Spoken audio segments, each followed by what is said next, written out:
ఇప్పుడే మీ దగ్గరలో ఉన్న కేఎస్ బేకర్ స్టోర్స్కి వెళ్ళి న్యూ ఇయర్ కేక్స్ని ఆర్డర్ చేయండి because it's not a happy new year, it's a happy new year. Hello everyone.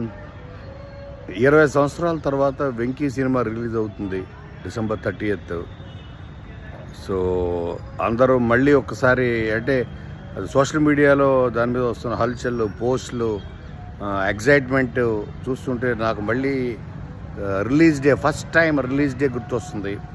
ఎందుకంటే నేను అప్పుడే రైటర్గా నా కెరియర్ స్టార్ట్ చేసిన బిగినింగ్ డేస్లో వచ్చిన సినిమా వెంకీ. దాంతో చాలా నా పేరు వచ్చింది, ఒక రైటర్గా గుర్తింపునిచ్చింది, ఒక స్టార్డమ్నిచ్చిన సినిమా వెంకీ. ఇప్పటికీ ఏ ఊరు వెళ్ళినా, ఏ కంట్రీ వెళ్ళినా అందరూ sir వెంకీలో train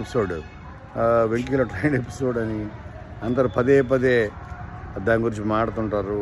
it's a magic and దానికి 100% రవితేజ టైమింగు ప్లస్ సీను వైట్లకి ఉన్న తనకి ఉన్న ఒక విట్ ఉంటుంది, ఒక కామెడీ టైమింగ్ ఉంటుంది. అది చాలా యాడ్ అయింది. మీరు రాసిన డైలాగ్స్, పాత్రల పేర్లు వీటికన్నా తను ఐ థింక్ ఇందులో పనిచేసిన ప్రతి వాళ్ళ టాలెంట్ని ప్రపంచాన్ని పరిచయం చేసింది. ఒక గోపి మోహను, ఒక సీను వైట్ల, ఒక కోనా వెంకట్, ఇలాగా ఎంతోమందిని, అలాగే మా స్నేహ గారు, అందులో ఉన్న బొడ్డోడు భరత్, ఇలా ఎంతోమంది actors, especially mass Maharaj Ravi Teja. So ఇలా అందరి కెరియర్స్ని ఇంకొక స్థాయికి, ఒక 10 మెట్లు ఎక్కించిన సినిమా వెంకీ.